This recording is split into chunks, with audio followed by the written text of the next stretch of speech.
Well, I wanted to talk about an issue that I believe might end up being a problem in America on many different levels. Um, when it comes to real estate, I know that it's an avenue for many Americans to make money and to have careers, and um, it's a way for people to get ahead. I've been noticing as I'm working in two different states that we are adopting a behavior that I believe is not ethical. It's not it's not a becoming American behavior. It's not a behavior that's going to help Americans, but more or less it's a greedy behavior. It's a greedy adopted behavior that stems from wanting to achieve and live the American dream. Um, and what I'm getting at is a lot of people today are buying houses where they want to make a profit and flip it, but where is the guidelines and the people teaching about ethics? Um, to me, it just seems like I've seen more raggedy houses because right now it is a seller's market being retailed that I find a little troubling. I've seen houses with mold. I've seen houses with um, water damage, roof damage, mold damage, just various problems. And yet, some of the sellers want to sell these houses as if it's prime real estate,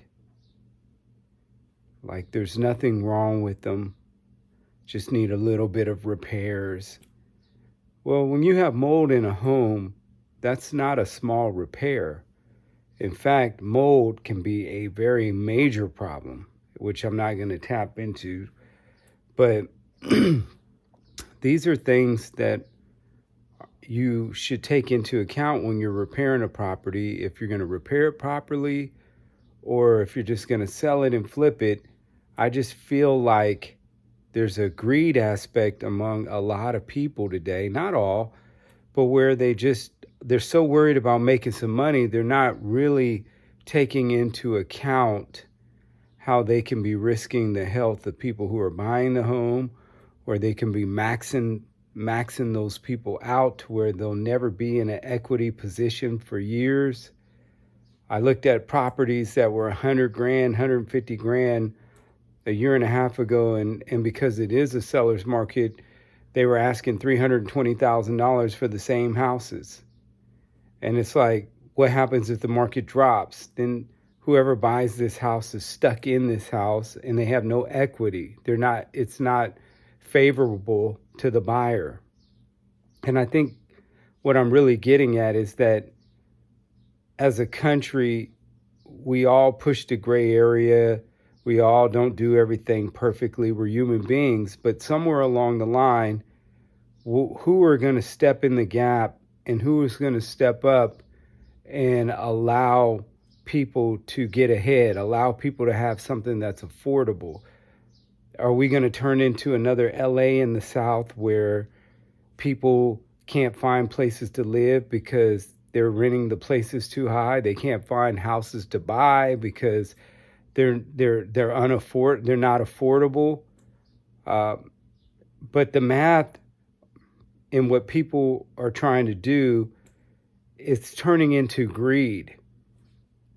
You know, the real estate rat, the real estate guy who wants to buy every single property that he sees out there, every good deal, every auction, every foreclosure, not thinking about helping anybody.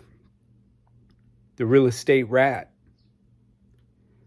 The real estate rat, the man that wants if the rent is going for $1,100, he can push another $20, make it $1,120.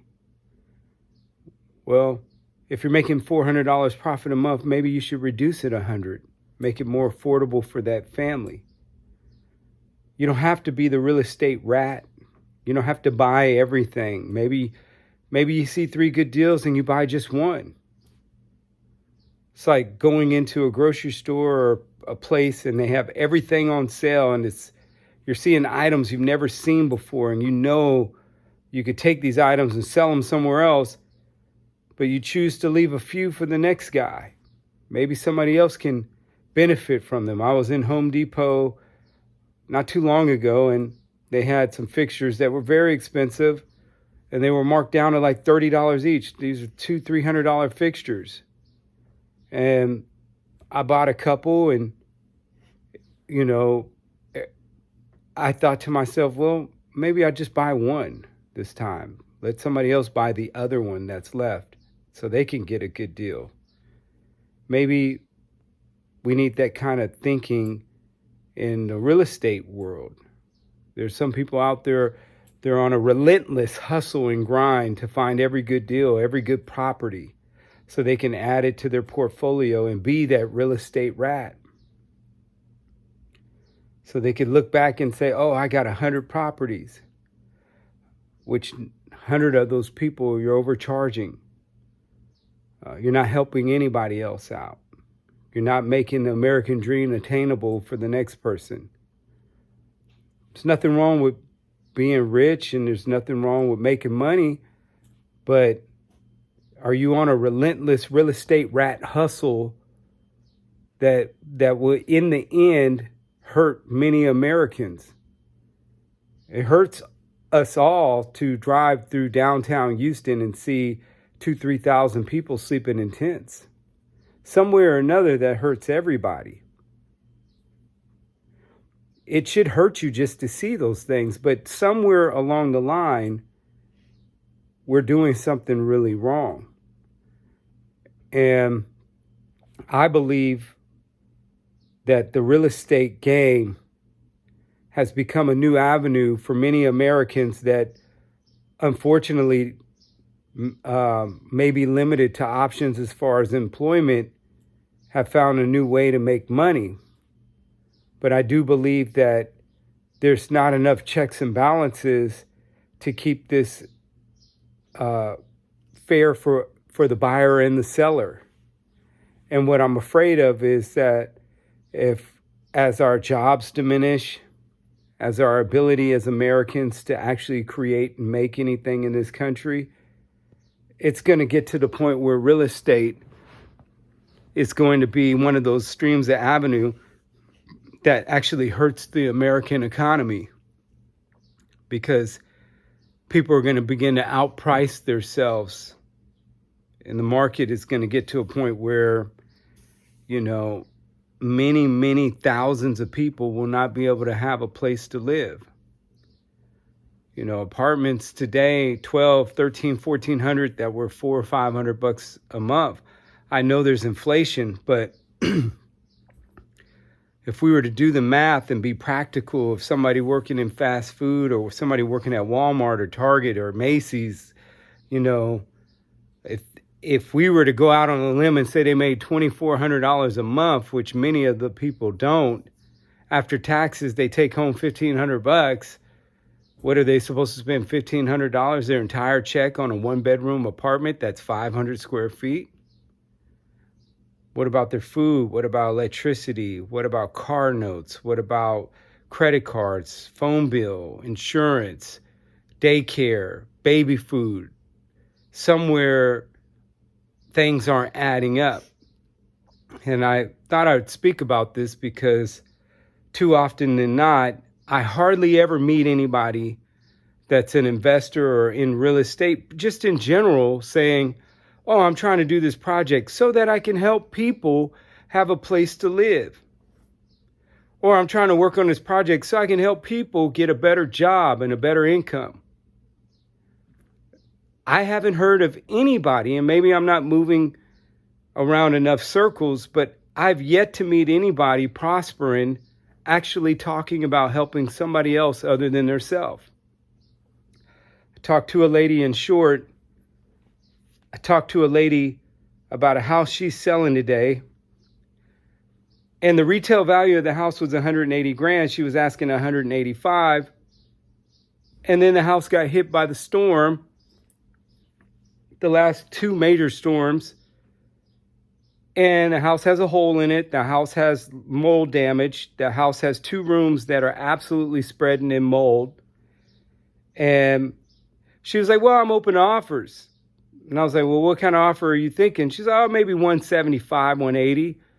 It's like, you got $40,000 worth of damage here, minimum. And the retail value is what you're asking for the house. So how is anybody in their right mind supposed to make this work? So in essence, what you're really asking for the house is $40,000 more than what the appraised value is, because you want somebody to come in and pay full retail and then dip another 40 grand in fixing it. That's best case scenario. Chances are it probably needs another 20 on top of that. So you want somebody to buy this beat up, raggedy, mold infested house with a hole in it for full retail, and you might come down on the price at $5,000. Real estate rats. I think, if anything, I'm just speaking out on this because there's somebody out there who wants to win in real estate. But there's somebody out there who wants to win in real estate and make a difference. Maybe provide one family an opportunity to own a home or rent a home at a decent price, to where they're not working 90 hours a week just to have a place or a roof over their head. And we pretty much know the end story. The end story probably is more dark than it is more light. But the path I'm seeing, it's going to go dark real quick, because our priorities and ethics are so poor. And then when you try to talk to somebody and bring them up to speed as to what is legitimate, then they get offensive. If you say, hey man, I saw you had 8 properties and you're renting them out for $2,500 a piece. Have you considered maybe renting them out for a little less money, so that, some people who are struggling can actually have a nice place to live? Oh no, then they get defensive. People get defensive. They don't want to hear it. Oh, they're going to destroy our house and they're going to be in here smoking crack and this and that. Nobody told you to get a crackhead family and give a deal to come into property. What I'm trying to say is, if it rents out for $2,200 and you're asking $2,400, why do you have to max it out? You're an investor. You're already making money.